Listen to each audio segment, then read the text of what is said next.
नमस्कार विद्यार्थी मित्रांनो, मी प्राध्यापक मोरबाळे सर, तुमचा ग्रामर कोच. आपल्या ग्रामर ए टू झेड या चॅनलमध्ये सर्वांचं सहर्ष स्वागत करतो. या चॅनलच्या माध्यमातून इयत्ता 5वी ते 12वी पर्यंत परीक्षेला इंग्रजी पेपरमध्ये विचारले जाणारे महत्त्वाचे ग्रामरचे टॉपिक कव्हर केले जातील. नवनवीन व्हिडिओज तुमच्यापर्यंत येण्यासाठी आपल्या चॅनलला सर्वप्रथम सबस्क्राईब करा, फॉलो करा आणि जास्तीत जास्त विद्यार्थ्यांच्यापर्यंत शेअर करा. आजचा आपला टॉपिक आहे एबल टू अनेबल टू.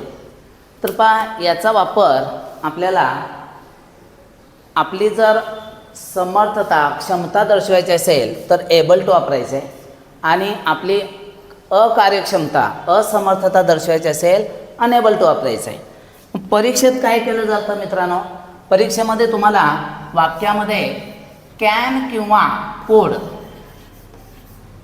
ह्या दोनपैकी मॉडल सहाय्यकारी क्रियापद यांना मॉडल म्हटलं जातं.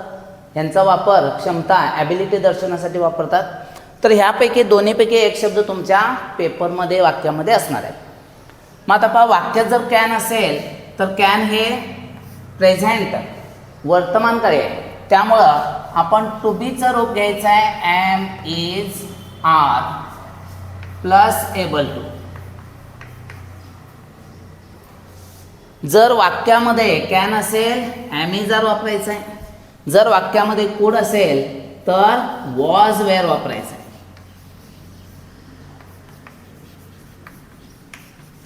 हे याचं काय आहे सूत्र आहे. कॅनचं सूत्र आहे am is are able to, कुडचं सूत्र आहे वॉज वेअर एबल टू. आता हे कशानुसार वापरायचं आहे तर आपल्याला कर्ता जो असतो आहे त्याच्यानुसार. आता ॲम तुम्हाला माहीत आहे आयच्या समोर वापरतात, इज एकवचनी नामासमोर, आर अनेकवचनी नामासमोर, तसंच वॉज एकवचनीसाठी, वेअर अनेकवचनीसाठी. आता याच्यात साधा सोपा नियम, हे काय अपवाद आहे am is are was were, साधा सोपा नियम, ज्याच्यात अक्षरं जास्त ते अनेकवचनेला, ज्याच्यात अक्षरं कमी ते एकवचनेला. बघा, इज आणि आरमध्ये ह्याच्यात जास्त अक्षर आहेत त्यामुळे हे अनेकवचनीसाठी, वॉज वेअरमध्ये वेअरमध्ये जास्त अक्षर आहेत त्यामुळे वेअर अनेकवचनीसाठी. साधा सोपा नियम. आता जर वाक्य नकारार्थी असेल म्हणजे कॅनॉट, नकारार्थी म्हणजे नो, नॉट, नेव्हर, एंटी, हे शब्द लक्षात ठेवा. नो, नॉट, नेव्हर, एंटी हे जर शब्द असेल तर नकारार्थी असणार आहे. त्यावेळी फक्त काय करायचं, एबलच्या ऐवजी अनेबल टू, म्हणजे am is are plus unable to. जर वाक्यामध्ये कुड नॉट असेल, कुड नॉट असेल तर काय करायचं, कुड म्हटल्यानंतर भूतकाळ त्यामुळे वॉज वेअर वापरायला पाहिजे, आणि नॉट असल्यामुळं एबलच्या ऐवजी अनेबल करायचं, म्हणजे was were plus unable to. तर आता मित्रांनो, ह्या सूत्रांचा वापर आपण वाक्यामध्ये करायचा आहे. ते पाहूया आपण कसं करायचं आहे. उदाहरणार्थ पहा,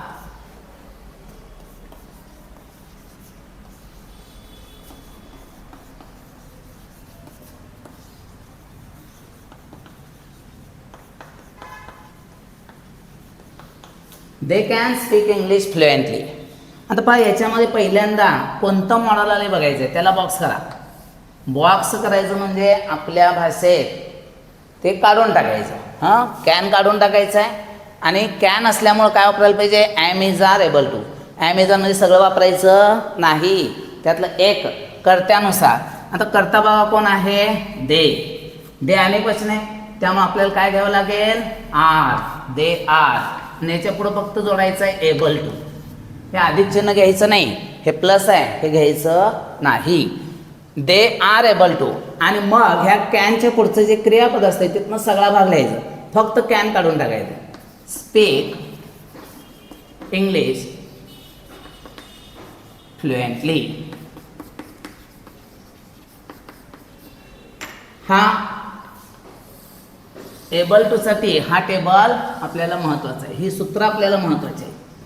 कॅन असेल ॲम इज आर, कुड असेल वॉज वेअर. दुसरं एक एक्झाम्पल आपण बघूया.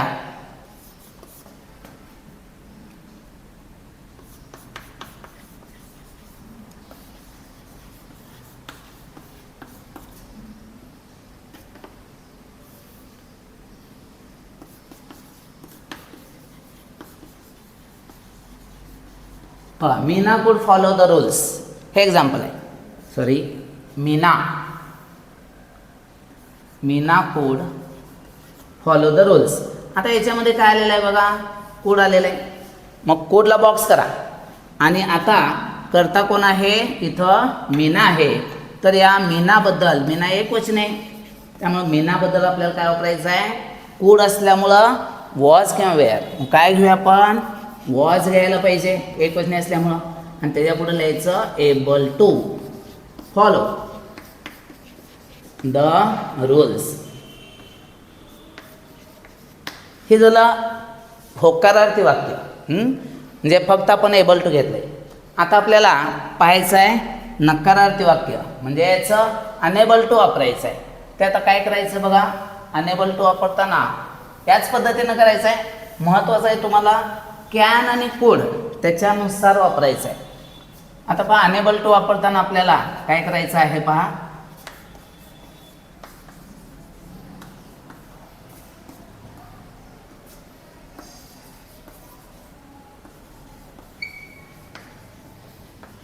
हे वाक्य दिले, ही कॅनॉट अर्न मोअर मनी. आता बघा बाळांनो, याच्यामध्ये कॅन नॉट आले, फक्त कॅन आले का, नाही, नकारार्थी शब्द आलेला आहे, निगेटिव्ह वर्ड. त्यामुळं निगेटिव्ह असेल तर अनेबल टू वापरायचं. असं काही रूल नाही आहे की हां, फक्त मी काय सांगितलं, अनेबल टू कधी वापरू शकतो, नकारार्थी वाक्यात.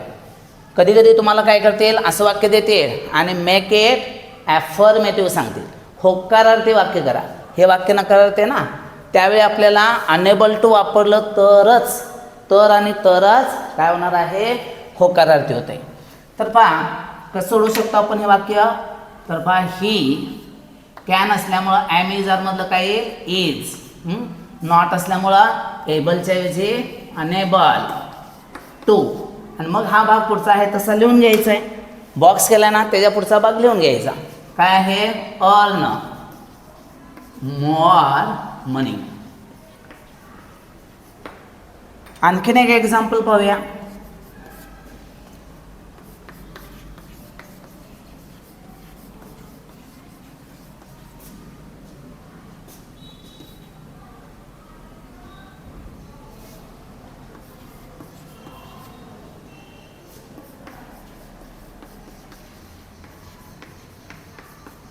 वी कुड नेव्हर बाय द प्रॉडक्ट, हे एक्झाम्पल घेतले. आता बघा बाळांनो, याच्यामध्ये कुड आले आणि नकारार्थी शब्द आला आहे नेव्हर. त्यामुळे हे दोन्ही शब्द काढायचे.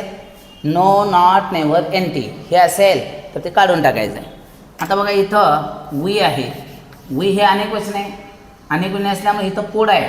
लक्षात यायचं, बरीच मुलं तुम्ही ते ॲमेजर वापरतच नाही, नुसता एबल टू अनेबल टू वापरताय, त्यामुळे मार्क्स मिळत नाहीत. काय करायला पाहिजे आपल्याला, कुड असेल तर वॉज वेअर घ्यायचं आहे. वी हे अनेक वचने आहे, त्यामुळे येणार वेअर. आणि नकारार्थी वाक्य असल्यामुळे काय घ्यायचं, अनेबल टू. पुढचा मग भाग जो आहे तो लिहून घ्यायचा आहे, बाय द प्रोडक्ट.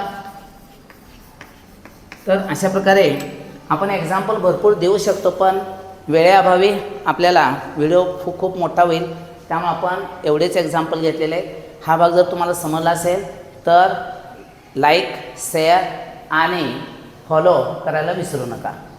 थँक्यू. भागावरती अधिक एक्झाम्पल तुम्हाला जर पाहिजे असतील प्रॅक्टिससाठी तर डिस्क्रिप्शनमध्ये लिंक दिलेली आहे, PDF आहे, तर ती ओपन करा आणि अधिकाधिक प्रॅक्टिस करा आणि तुमचा हा ग्रामरचा भाग पक्का करा. थँक्यू.